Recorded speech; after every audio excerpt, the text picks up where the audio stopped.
नमस्कार। अपनी भाषा, अपनी संस्कृति, अपनी विरासत को बचाने और उसे प्रचार और प्रसार देने के लिए साहित्यकारों और कलाकारों का दायित्व तो बनता है, लेकिन कला और संस्कृति को प्रमोट करने के लिए प्रोमोटर्स के योगदान को नकारा नहीं जा सकता। मैं तो ये कहूँगा कि उनके योगदान के बिना ऐसे काम हो पाना संभव ही नहीं। अस्तित्व के आज के अंक में आपकी मुलाकात करवाएंगे एक ऐसी शख्सियत से जिन्हें अपनी मातृभाषा डोगरी से प्रेम है, अपनी सांस्कृतिक विरासत को बचाने के लिए लगातार प्रयास करते हैं। वरिष्ठ नागरिकों की एक संस्था भी बनाई है जो वास्तव में एक मंच उपलब्ध करवाती है सभी को इन्हीं मुद्दों पर कार्य करने के लिए। Ex principal government medical college doctor Kasturi Lal Gupta ji, sir आपका एक्सेलसियर स्टूडियोज में बहुत बहुत स्वागत है। नमस्कार। आपने एक संस्था बनाई है, वरिष्ठ नागरिकों की संस्था। मैं चाहूँगा कि आप हमारे दर्शकों के साथ उस बारे में थोड़ी सी बातचीत साझा कीजिए। सियाना नागरिक मदद सेवा संस्थान एक संस्था बनाई है जिसमें के जो एज्ड लोग हैं वो आके अपना वहाँ बैठ के आपस में वो एक योगदान देते हैं और कई वो कॉन्फ्रेंसेस करते हैं। हम लोगों के विचार में है कि ऐसे इश्यूज़ हम लें जिनको के अभी हमें जिन पर के हमें सोचने की ज़रूरत है। हमने कई विषयों पर बात करी है, लेकिन एक जो हमारे मन में आया है कि जो डोगरी भाषा जो है ये अब सिर्फ घरों में भी नहीं बल्कि रही नहीं है। ये भाषा जो कि गलियों में हर एक सड़क पर होनी चाहिए थी, अब ये घरों में सीमित हो गई है और कुछ टाइम ऐसा होगा कि जब ये घरों में भी नहीं रहेगी। और इसमें अब देखिए, मैं प्रोफेशनली तो एक डॉक्टर हूँ, लेकिन मैं जब ये देखता हूँ कि साहित्यकार या जितने भी ये पोइट्स हैं या जिन्होंने किताब राइटर्स, अगर इनके काम को देखोगे तो या कई सभा बनी है, ये काम जो है सिर्फ एक अपनी हद तक लिमिट हो गया। यानी अगर हम प्रमोशन पॉइंट ऑफ से देखेंगे तो जो प्रमोशन है वो नहीं है। और मेरा ये एक स्लोगन है कि डोगरी जो है वो एक जकड़ के रहने वाली चीज़ नहीं है, ये एक भाषा है जो कि गली गली और मोहल्ला हर जगह ये जो है वो बोली जानी चाहिए।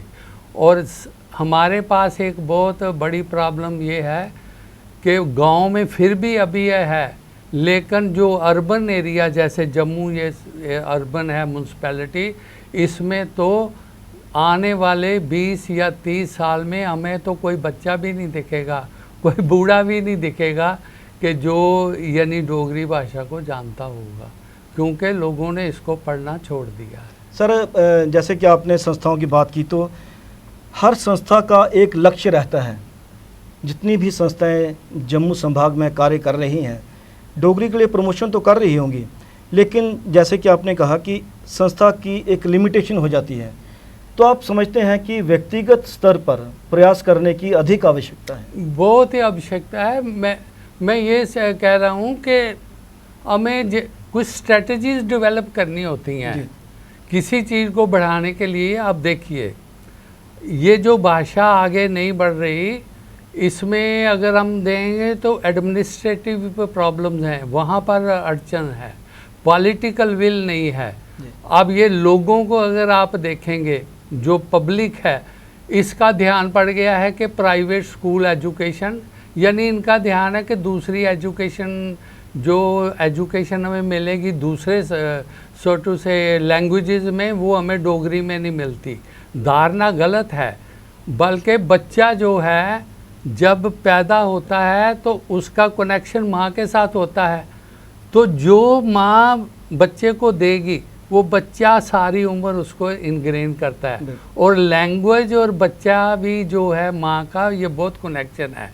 और घरों में भी आज ये एक बहुत बड़ी ज़रूरत है, जो पेरेंट्स हैं उन्होंने बच्चों को अपनी लैंग्वेज में ज़रूर पढ़ाना।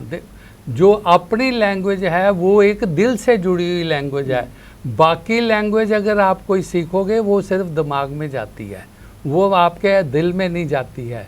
और ये जो अपनी लैंग्वेज का बहुत बड़ा रोल है, तो इसमें जैसे हम ये फैक्टर बता रहे थे, एडमिनिस्ट्रेटिव फेलियर्स, ये जो इसमें फिर ये जो सभाज हैं, संस्था हैं, इनका बहुत बड़ा योगदान था। अगर हम जिसको कहेंगे कि सोशल रिस्पॉन्सिबिलिटी, अगर ये लोग सोशल रिस्पॉन्सिबिलिटी लेके एजुकेशनल कैंपेन करेंगे, फिर और हम लड़ें कि जी ये जो भाषा है इसको प्राइमरी लेवल पर हमको इंट्रोड्यूस करना है, क्योंकि नेशनल एजुकेशन पॉलिसी भी डिक्टेट करती है, ये कह रही है। तो लेकिन किसी कारण जो लोग नहीं कर रहे, हमने उस एडमिनिस्ट्रेशन को हिलाना है कि ये वाली पॉलिसी जो है अडॉप्ट करिए। आप बिल्कुल सही बोल रहे हैं सर, क्योंकि मैं दर्शकों के साथ एक बात साझी करना चाहता हूँ कि जब 8th शेड्यूल में डोगरी को इंक्लूड किया गया था, तो उस वक्त सभी संस्थाएं इकट्ठी हो गई थी एक ही मंच के तले। तो आप समझते हैं कि अब क्योंकि न्यू एजुकेशन पॉलिसी भी आ चुकी है, तो अगर प्राइमरी लेवल पे अगर आपने इंट्रोड्यूस करना है एजुकेशन को अपनी मातृभाषा में, तो सभी संस्थाओं को एक साथ उठकर आवाज़ भी उठानी चाहिए। हाँ, हमने एक ग्रुप बनाया, उसका नाम डोगरा है जी। तो ये सारी संस्था को हमने इकट्ठा किया है ताकि हम इकट्ठे एक वॉइस बनाएं। और हमारे इस प्रोजेक्ट में ये है कि मैंने 3 प्रोजेक्ट अपने पॉइंट से रखे हैं। एक ये है कि इसको प्राइमरी एजुकेशन में ज़रूर लाइए। नंबर 2, मैं एक बहुत बड़ी मुहिम चलाई है कि हमें अपनी सड़कों पर साइन बोर्ड, साइंस पार्ट्स, और ये मैंने अपनी लेवल पर ही कितने ही मंदिरों में और ये जो शमशान घाट में हैं बहुत से लगवा दिए हैं, और कई संस्थाओं के साथ बात करी है, और वो लोग आगे आ रहे हैं। और अब हम देखना जम्मू क्लब, क्या अमर सिंह क्लब, दूसरी जगह में अब ये शुरू हो गया है, उन लोगों ने बनाना भी शुरू कर दिया है। और अब आने वाले टाइम में और हमारा तीसरा जो प्रोग्राम था वो था satellite, Duggar satellite channel. Duggar satellite चलने से भी आपको कल्चरल हेरिटेज, आपका जो लोकल आर्ट है उसको बहुत बढ़ावा मिलेगा, उसको प्रिजर्व करने, उसको प्रचार देने में सहायता मिलेगी, बहुत होगा। और ये लैंग्वेज जो है आगे बढ़ेगी। सैटेलाइट लिंक से वो दूर दूर तक पहुँचेगा। हाँ, सैटेलाइट से, क्योंकि अगर पॉपुलेशन वाइज अगर हम देखेंगे तो 60 लाख के करीब लोग हैं जो डोगरी बोलते हैं। यानी वो डोगरी जम्मू में लिमिट नहीं है डोगरी, बल्कि पंजाब के होशियारपुर एरिया तक है, हिमाचल पूरा डोगरी है। अगर हम अपने सैटेलाइट लेते हैं, बल्कि इधर जो पाकिस्तान है तो उधर भी जाएगी। तो अगर हमारे पास एक सैटेलाइट है तो ये जो डोगरी है ये और आगे बढ़ेगी, इसको विस्तार मिलेगा। इसको सर, मैं जो आपने बहुत बढ़ चढ़ कर अग्रसर होकर व्यक्तिगत स्तर पर जो कार्य किया, विशेषकर जैसे आपने जिक्र भी किया कि आपने टाकरी भाषा में शमशान घाटों पे और मंदिरों में बोर्ड लगवाए। टाकरी भाषा, अगर हम इस वक्त ये कोशिश करें कि हमारा जितना भी लिटरेचर है, क्योंकि हमारा जो भी लिटरेचर है वो देवनागरी लिपि में लिखा जा रहा है, जो भी लिखा गया, जो भी लिखित साहित्य है वो सारा हमारे पास जो अवेलेबल है वो सारा देवनागरी लिपि में है। अगर टाकरी भाषा में हम रोल ओवर करते हैं तो हमारा साहित्य शून्य हो जाता है। आप क्या समझते हैं कि टाकरी भाषा को हम सिर्फ एक क्लासिकल लैंग्वेज के तौर पर सहेज कर रखने की कोशिश करें? क्योंकि देवनागरी को इस वक्त लोगों ने पहचान लिया है, अडॉप्टेड है। तो मेरे हिसाब से जितने ये स्कॉलर्स हैं यानी राइटर्स हैं, उन सब को देवनागरी का ज्ञान है, टाकरी का। लेकिन टाकरी भाषा अगर मेरे को कोई मूल भाषा है जो लफ्ज़ मेरे को तो इसमें बहुत एक इंटरेस्ट आता है, ये मेरी है। अगर आप गुरमुखी देखो, तमिल देखो, आप कनाडा देखो, ये वाले जो सारे उड़िया देखो, बंगाली देखो, अगर आपके पीछे साइन बोर्ड कहीं लगा होगा ना, आपको आता है वो ये बंगाली, गर्व गर्व महसूस होता है। तो टाकरी को आप बेशक अपने रेगुलर यूज में अभी नहीं करेंगे, लेकिन इसको आप प्रिजर्व जरूर करो बचा कर और रखने की इसकी जरूरत है। नॉलेज दो। बिल्कुल। जो स्कॉलर पैदा होते हैं और टाकरी में, वैसे मैंने देखा है कि कुछ लोग जो देवनागरी में भी काम कर रहे हैं, कुछ स्कॉलर यूनिवर्सिटीज में, उनको टाकरी की नॉलेज है जी, जी। और उनको टाकरी उनका पढ़ाई शोध जाती का है। विषय रहा होगा। हाँ, उनका है विषय, और वो मैंने कई लोगों को इस्तेमाल किया है ना अपने, उन्होंने मेरे लिए ट्रांसलेट किया है। लेकिन आपको एक बड़ी अच्छी बात बताऊं, आज मेरा टीचर जो है मेरा पोता है। अच्छा।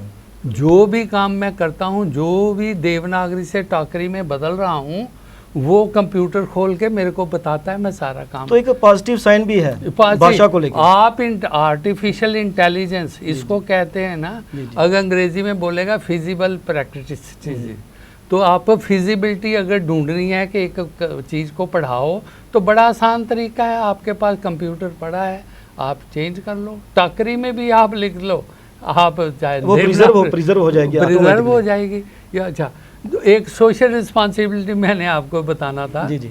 वो मैं कि जितनी देर तक ये सभा, ये आप ये क्या करें कि अगर गवर्नमेंट अभी अनएबल है, नहीं कर रही, तो हम सोशल रिस्पॉन्सिबिलिटी अडॉप्ट कर लें। 10 मैंने 10 स्कूल अडॉप्ट किए हैं।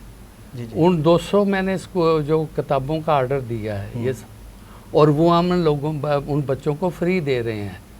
वो पढ़ेंगे किताबें, वो जो हैं डोगरी की किताबें, और जो उनको ट्रेनिंग के लिए भी मैंने टीचर हायर किया है, ताकि वो उनको ऐसे ही सारी संस्था अगर इकट्ठी होके हर एक आदमी 10-10 करेगा, तो अगर 10 संस्था हैं तो हमारे पास। मैं वही कहना चाहता था कि संस्थाओं के भी अलग अलग लक्ष्य रहते हैं। जैसे जो भी युवा लोग संस्थाओं से जुड़ते हैं, उनके दिमाग में कोई और लक्ष्य रहता है, लेकिन जब भी वरिष्ठ नागरिक किसी संस्था से जुड़ते हैं तो उनका सेल्फिश अप्रोच नहीं रहता।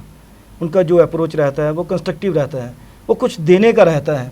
मुझे लगता है कि जो आपने संस्था बनाई है वरिष्ठ नागरिकों की संस्था, उसकी जो अप्रोच है बड़ी पॉजिटिव है, और इसीलिए इस दिशा में बिंदास होकर कार्य भी कर रही है, क्योंकि उसमें सेल्फ कहीं नज़र नहीं आता। लेकिन सर मैं ये पूछना चाहता हूँ कि जैसे टाकरी का आपने विषय उठाया, टाकरी में जितनी जल्दी जितना अधिक शोध हो पाए अच्छा है।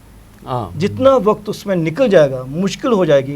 टाकरी की वो जो लिपि में लिखा हुआ जो भी हमारे पास अवेलेबल साहित्य, या सगलों पे लिखा हुआ या कुछ मंदिरों में ताम्र पत्रों पे लिखा हुआ, उसको सहेजना बहुत आवश्यक है। वो तो ये तो जितना हम छोटे उतना नुकसान है ना। बिल्कुल, मतलब बढ़ावा देने के लिए तो हमें इसकी नॉलेज को बढ़ाना ही पड़ेगा। और वो जो नेगेटिव एटीट्यूड्स हमारी ये संस्था या सभा से ले रही हैं, चलो जी एक आसान तरीका ढूंढा हमने देवनागरी में लेके थे करके, तो लेकिन जो हमारी ओरिजिनल भाषा है, अगर उसको हम छोड़ देते हैं तो वो हम एक बहुत बड़ी गलती कर रहे हैं। यानी आप देवनागरी ज़रूर अच्छा है ताकि ये जो भाषा है लोगों तक पहुंचती रहे, लेकिन हमको वो जो टाकरी है, जो स्क्रिप्ट है, उसको बचाए रखना। और बल्कि मेरे ख्याल में उसमें अब हमें बहुत रिसर्च, बल्कि ये रिसर्च स्कॉलर पिछले भी सारे आर्काइव्स निकालें, सारा जो लिटरेचर उसमें और एडिशन दें। अगर ये राइटर्स हैं दूसरे हैं, अगर ये और एडिशंस देते हैं तो ये लैंग्वेज जो है इसका बहुत आगे बढ़ने के चांस है। वैसे भी रिसर्च जो है वो मेहनत मांगती है, वो किसी पर डिपेंड होके तो की नहीं जा सकती, उसके लिए आपको घूमना पड़ता है।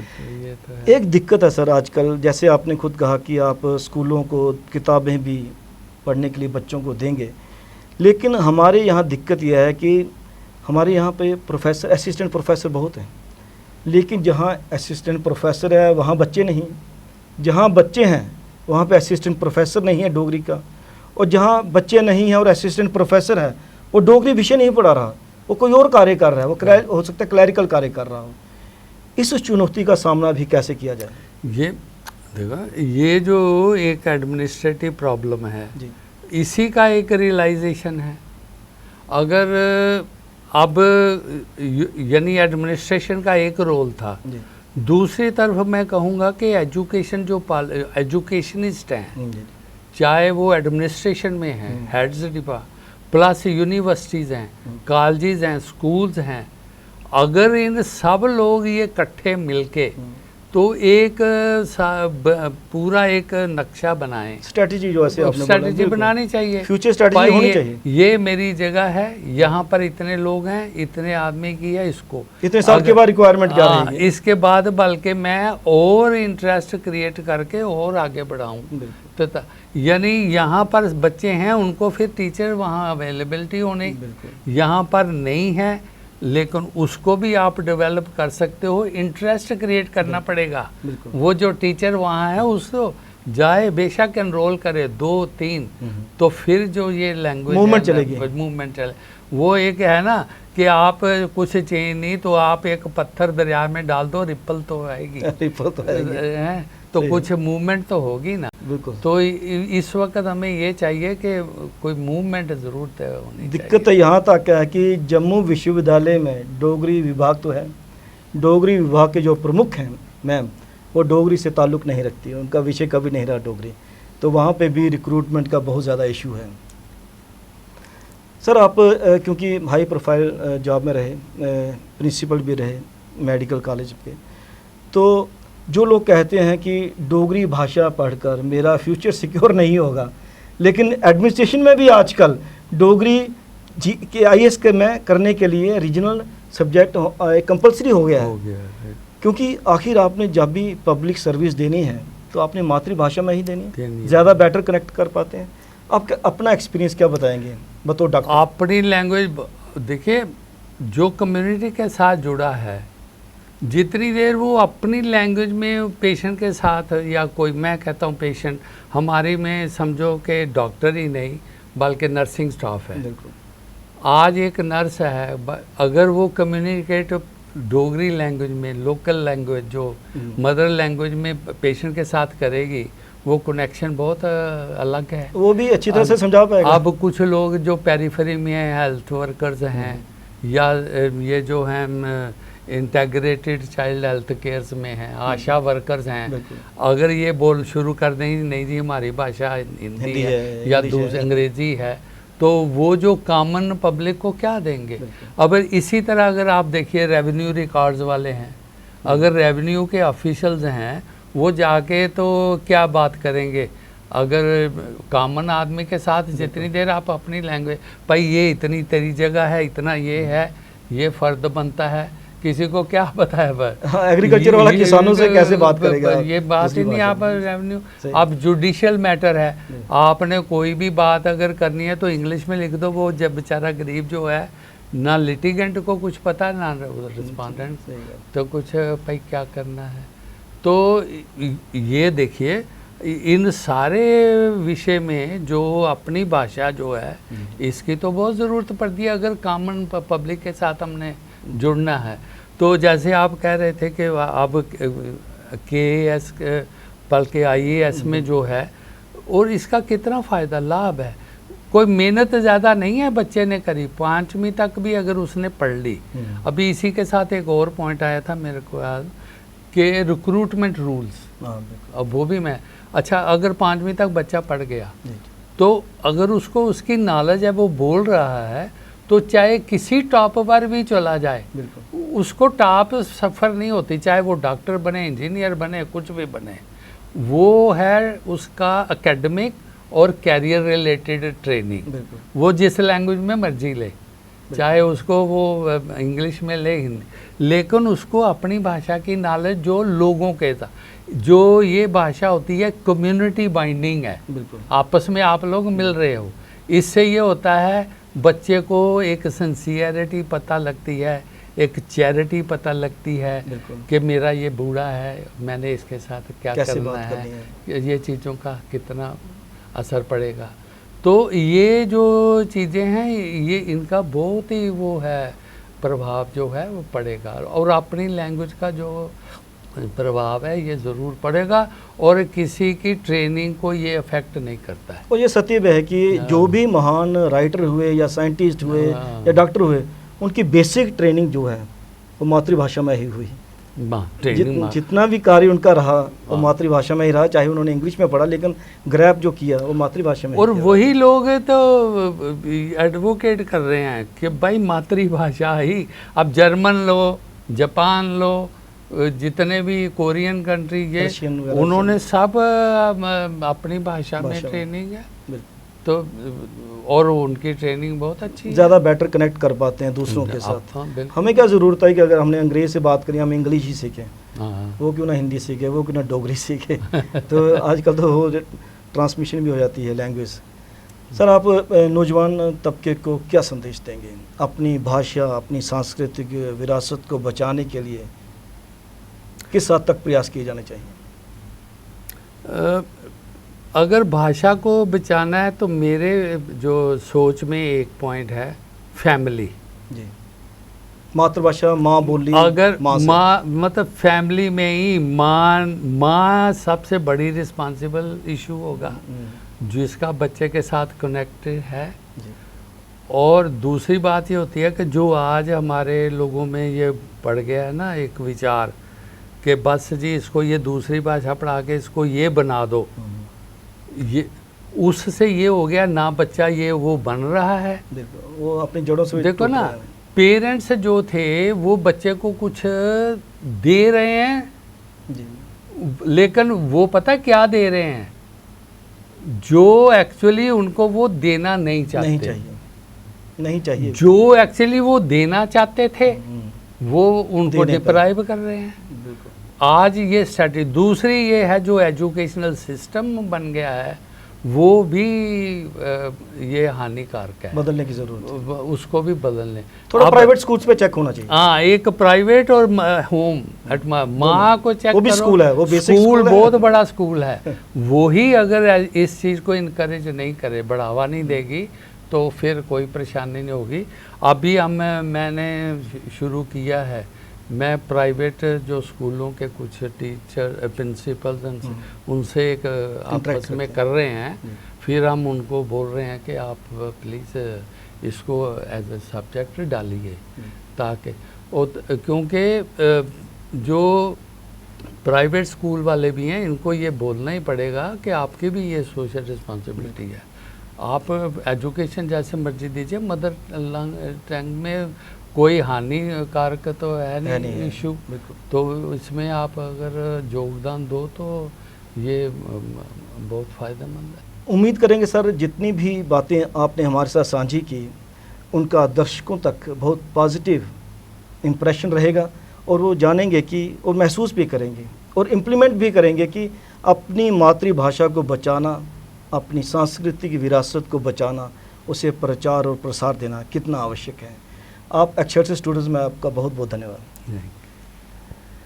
अस्तित्व के इस अंक में आपने बातचीत सुनी ex principal government medical college doctor Kasturilal Gupta ji से। उन्होंने कहा कि मातृभाषा आपको बाकी लोगों के साथ कनेक्ट करती है और कनेक्शन बहुत इम्पॉर्टेंट है लाइफ में आगे बढ़ने के लिए। कैमरा पर्सन करण सिंह के साथ राजेश्वर सिंह राजू को अब दीजिए इजाज़त। नमस्कार।